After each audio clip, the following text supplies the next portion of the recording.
Hi, my name is Ximena Torres, and this is my opportunity analysis project for strategic entrepreneurship. My family runs a few Airbnb listings in Lima, Peru, and this project actually started with something I keep hearing from them. They were pretty sure they were leaving money on the table, but they didn't know when or how much. That's what I want to talk you through in this video. Here is the core problem. In Lima, demand for short-term rentals doesn't move smoothly with the season. It spikes around specific cultural and entertainment events, a concert, a football match, a festival weekend, and hosts routinely find out about these spikes too late to actually price for them. One host I interviewed put it really simple. Airbnb owns pricing tool tells him to lower his price by 15 to 20 soles, but never tells him why, so he just doesn't trust it. And that's one host opinion, but we can see it in more of them.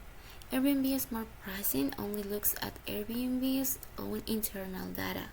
It reacts to demand that after it shows up instead of anticipating it, and multiple independent reviews specifically called out that it tends to miss or underreact to one-off local events. So the tool that's supposed to solve this problem for hosts isn't actually part of why the problem persists. Now, you may say, fine, to use Airbnb's tool, use a professional one. For example, Price Labs, Wheelhouse, Beyond Pricing.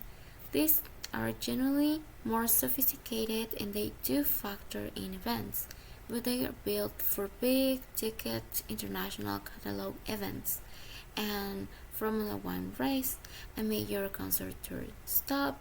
There is no evidence any of them are tracking the layer that actually matters in a neighborhood like Barranco, the informal cultural layers, gallery openings, peñas, street performances, small artisan events.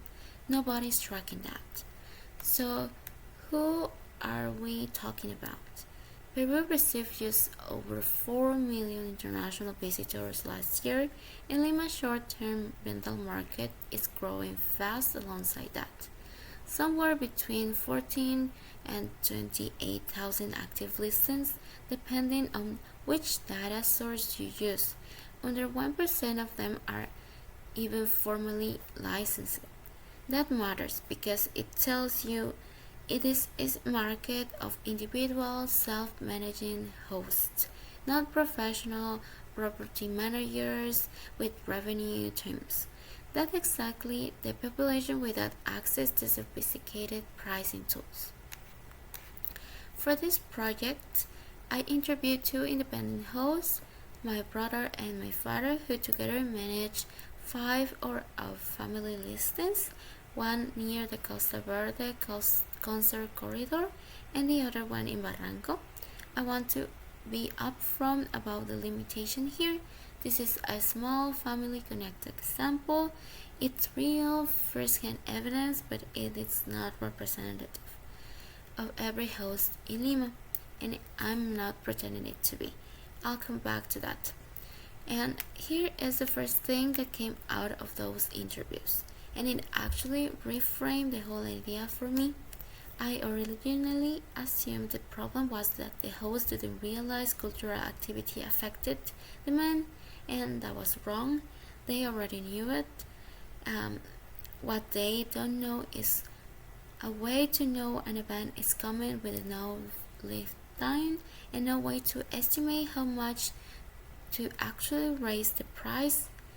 And the gap isn't awareness, it's time and magnitude. And here's a concrete example they gave me. There was an international football friendly match between Boca Juniors and they play at the Estadio Matute in Callao, and it lifted a man across all Lima, not just the neighborhood around the stadium. My family didn't raise prices at that time because they hadn't expected the effect the spread that far.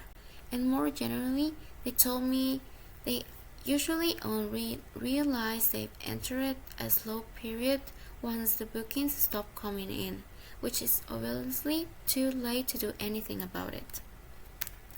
This isn't hypothetical.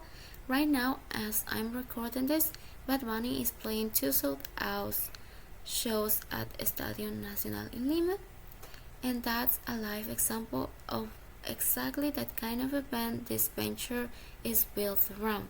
There is also a cautionary example worth mentioning. In Medellin, in Colombia, hosts spiked their prices around Bad Bunny's concert without any explanation, and it triggered gas backlash, cancellations, and even government investigation.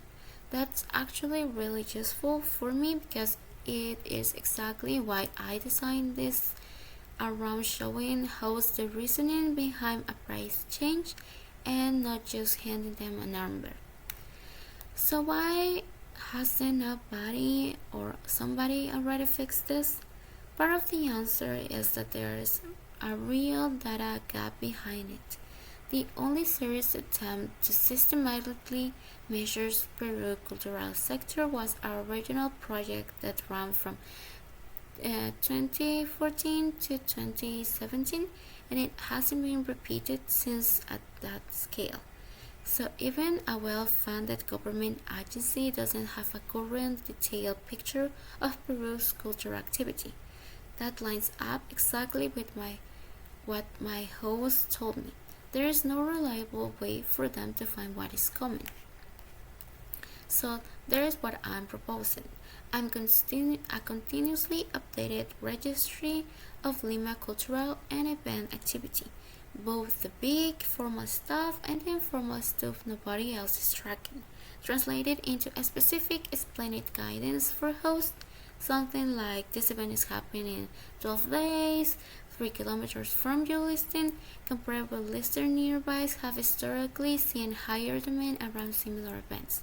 Here's what we will suggest for your rate and your minimum state. Not a black box number, but a reason. And why is actually different from what already exists?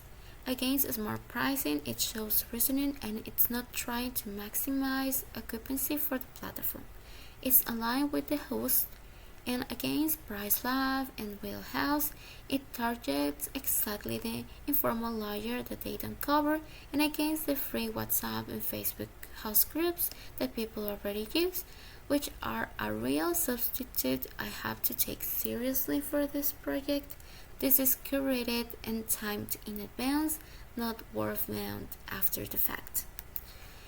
In the terms of how this actually gets built, I'll go much deeper into a next project if this idea gets chosen.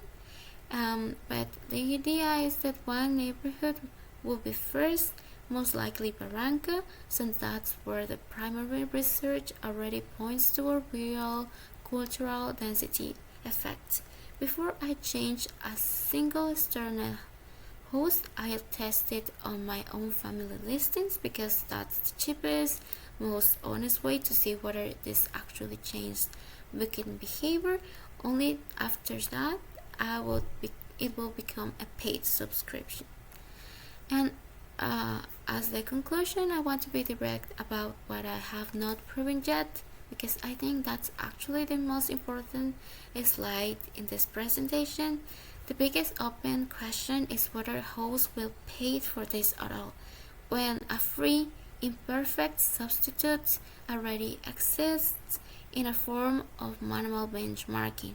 My evidence base right now is 2 people from one family, and the registry itself. The thing that makes this valuable is also a biggest operational risk. If it goes stale, a wrong recommendation doesn't just fail to help, it actively costs a host money. So the next step is exactly that: testing willingness to pay for real with real hosts. A hand-built cultural dashboard for one corridor of Barranco, offered to about 20 hosts with clear budget set in advance for what counts as validation before it will become an investment, and it will develop further than that. Thank you.